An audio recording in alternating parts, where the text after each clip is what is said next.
Takut miskin dan pikiran yang tak pernah pulang. Takut miskin seringkali tidak datang sebagai ancaman yang jelas.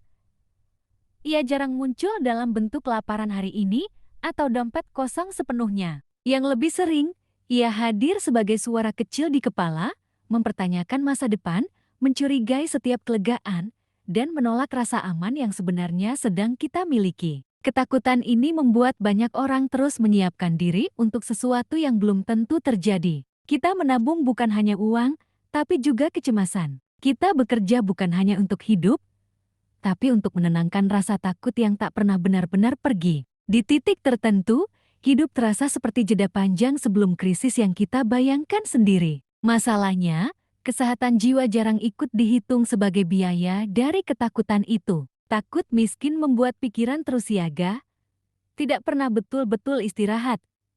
Bahkan saat badan berhenti, kepala tetap berjalan, mengulang skenario terburuk. Bagaimana kalau gagal? Bagaimana kalau tidak cukup? Bagaimana kalau semua ini runtuh? Pertanyaan-pertanyaan itu menyusutkan ruang bernapas, hingga hidup terasa sempit meskipun secara kasat mata tampak baik-baik saja. Ketakutan akan miskin juga sering membuat kita sulit merasa cukup. Setiap pencapaian hanya menjadi tangga menuju kecemasan berikutnya. Tidak ada titik selesai, tidak ada momen bernapas. Yang ada hanya dorongan untuk lebih aman, lebih siap, lebih tahan banting, hingga tanpa sadar kita kehilangan hubungan dengan diri sendiri. Disinilah kesehatan jiwa mulai terkikis pelan-pelan. Cemas berkepanjangan, rasa bersalah saat beristirahat, takut dianggap malas, dan kebiasaan membandingkan diri dengan orang lain. Semua itu bukan kegagalan personal.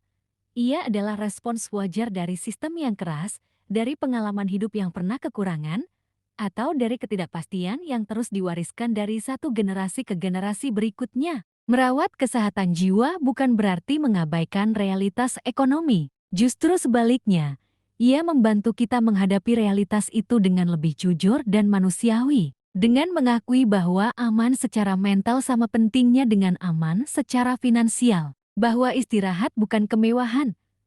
Bahwa nilai diri tidak turun hanya karena kita berhenti sejenak. Pada akhirnya, hidup bukan hanya tentang bertahan dari kekurangan, tapi juga tentang merasa layak hidup dengan utuh, mampu bernapas tanpa rasa takut yang terus mengejar, mampu pulang ke pikiran sendiri dengan lebih tenang. Dan mungkin, di titik itu, kita bisa mulai percaya bahwa keamanan tidak selalu datang dari banyaknya simpanan, melainkan dari hubungan yang sehat dengan diri sendiri, dan keberanian untuk berkata, rasa takut ini nyata, tapi aku tidak harus menghadapinya sendirian.